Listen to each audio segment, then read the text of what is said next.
Welcome UCL fans to a very special video today. I am Nintendo Fanatic 64. I have been doing rankings and analysis and reviews for the last 8 weeks for the United Championship League, and today I'm going to be going over a team analysis.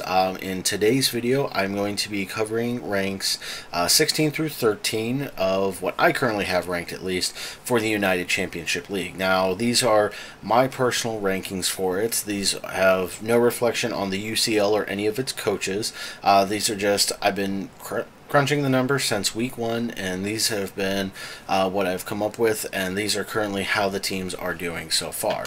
So we're going to start off with the team that is currently ranked 16th, which is the Manchester Magnazones. Now, as you can see, they have a record of 0 wins and 8 losses, so unfortunately winless this season. Now, as you can see, there's a negative 34 there, or minus 34, however you want to look at it, and that is the score that I have given them so far. Basically, they lose 1 point every time one of their Pokemon has fainted, but they earn a point every time they have knocked out an opponent's Pokemon.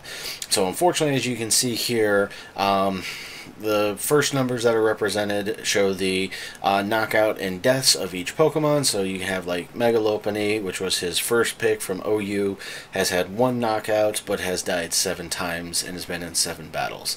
Also from the OU, he drafted Sableye and Magizone. From UU, he drafted Florges, Umbreon, and Porygon 2. From RU, he drafted the Bayonet, Meloetta, and Clawitzer. And from NU, he drafted Electrode, Xatu, and Mightyena. And his Xatu he traded away after week 4 for a Lilligant. That was probably not the best play he could have made for that, because with his Xatu gone, he now has no way of removing hazards or even deflecting them back to his opponents, and no one on his team can actually set up any hazards as well. So, and hazards may not be always a big thing, but there have been teams that have won and lost due to hazards breaking either focus sashes or just being able to have, somebody get knocked out upon re-entry for it from fire types or flying types that are weak to like stealth rocks and stuff. So kind of, as you can see, not a great ranking, and of course, and not the greatest like kill to death, if you will, ratio on any of his mons. Most of his mons have died more times than they've knocked out mons. The one who's had the most kills so far has been his Clawitzer this season, who have had 4 knockouts, as of course died 6 times. So the Manchester Magnazones have a long way to go. Hopefully they can at least get a couple wins this season. I don't think they have a chance of making the playoffs, unfortunately, this season. But if anything, this is the first season. It could be a team building season, trying to learn how to play it. If anything, he has that Bayonet that he hasn't even used in 8 weeks. He can maybe try and look into trading it for something that can, put up rocks, or at least can defog or rapid spin away, so that way he has at least something that can aid him with it. It's currently not doing anything, and I'm sure there's other teams out there that have mons that can do what he needs it to. And I know that trading only goes on until, I believe, week 10, and then after that they're stuck with the teams that they have until the end of the season. So hopefully, he can turn something around, get some wins under his belt before the season's out, and like I said, maybe trade that Bayonet for something that he can actually use on his team. So, moving on, we're going to move on to the team that is ranked 15th right now, which is the South Beach Slow Kings. As you can see, they also have a 0 wins and a 8 losses so far. Now, their score is a little bit better than the Magnazones with a negative 26. As you can see, he's had a little bit more as far as the knockouts go, with his Mega Gallade having 5 knockouts. He has also drafted, of course, Tyranitar, Superior. He has Slowking, Doublade, Kingdra from UU, Exploud, Togetic, and Tyrantrum from RU, and he has Avalugg, Murkrow, and Electivire from NU. And he's brought all these mons at least twice in the 8 weeks that have gone on. Like I said, the Mega Gallade has the best of his kill to death ratio, if you will, with 5 kills this season, but 8 knockouts from it. Next up, I mean, Superior, Slowking, Kingdra, and Exploud, all with 3 knockouts this season, so doing pretty decent. Of course, the Kingdra and the Exploud are kind of dead even because they've had 3 knockouts, but they've also died 3 times. The Slowking Superior have been brought 1 extra time and have died each time. So, overall, again, another team that I don't believe will be making the playoffs this season because they'd have to have an amazing, 7 6-0 victories, which is hard enough to get a 6-0 victory, let alone 7 of them in a row. So, overall, I mean, if I would say anything, I'd say maybe look into trading away maybe the Tyrantrum or the Avalugg. I mean, I know they've had knockouts, but I'm sure that he can find something out there because he's not using them much. The Murkrow, maybe the Murkrow because it hasn't even had a knockout, or even the Togetic. It's been with him for 4 battles and hasn't done a single thing.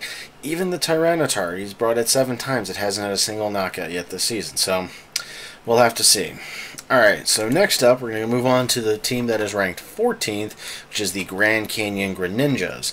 Now, as you can see, Grand Canyon has drafted Rotom Wash, Altaria for their Mega, Alakazam from OU. From UU, they have Nidoking, Mandibuzz, and Empoleon. RU has brought the Emboar, Escavalier, and the Cofagrigus, and then from NU, the Buffalant, Hariyama, and Ursaring. The current record for Grand Canyon Greninjas are the 1 win with 7 losses, score of -16.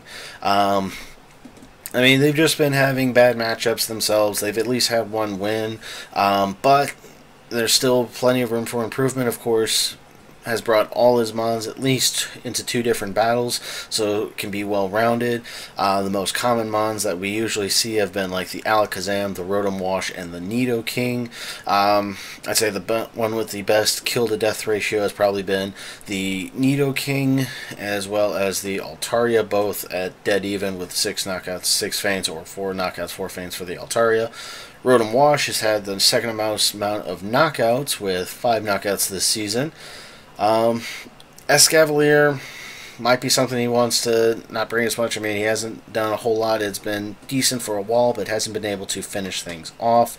His Ursaring has actually been putting in decent work the 2 times that he has brought it, so might want to consider bringing that more often on it. Mandibuzz, 2 knockouts so far this season, 4 deaths, not a terrible thing on it. So, I mean, there's, again, with these teams, probably these first few teams, probably not going to have a chance at making the playoffs. Team building seasons, whatever you want to call it. Has a pretty decent overall team. Just needs to work and hopefully get some better matchups. Mix it up, bring some things that people aren't expecting. Because when people seem to battle the Greninjas, they're expecting things probably like the Alakazam, the Rotom Wash, the Nidoking now, because he's brought it so many times in a row. So, there's still 7 weeks left. You can make major improvements on everything. Alright, so that will do it for the Grand Canyon Greninjas at rank 14. And then finally, we have the Bristol City Blazekins, currently with a record of 3-5 and a score of -8. And as you can see, the draft that he has had so far, he drafted Mega Scizor at number 1 for OU, Dragonite, as well as Thundurus. From UU, he drafted the Suicune, the Roserade, and the Azelf. From RU, he drafted Ambipom, Hitmontop, and Typhlosion. From NU, he drafted Weezing, Rotomfan, and Caracosta. Now, of course, as you can see, the Weezing was traded away after week 1 for Tangela. For anyone that actually watched the draft live, you know that there was a certain coach in the ear of the Bristol City Blazekins to draft Weezing out from another coach, and with the intent of trading it to them as long as they got the Tangela for it. That's why it was traded away immediately after week 1 was over. Now, as far as what we have here from the Grand Canyon Greninjas, of course, the best battling mon that they have so far has been the Scizor, the Mega Scizor, who's had 7 wins but 7 knockouts at the same time. His Dragonite has really been the only one I believe that has or one of two Pokemon that have had positive, the first positive kill to death ratio we've seen so far, with the Dragonite having 4 knockouts but only been knocked out twice itself, and of course the Ambipom from RU, who has had 3 knockouts but has only died once on it. Lots of potential here. As you can see, the most common mons brought has been the Mega Scizor, the Thunderous Therian, the Roserade, and the Azelf.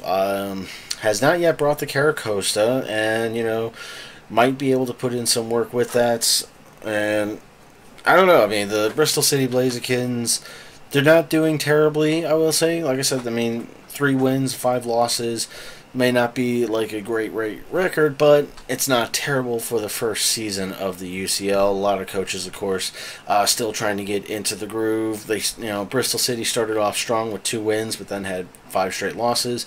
This last week they did win, so hopefully they can start making their way back up the rankings for it.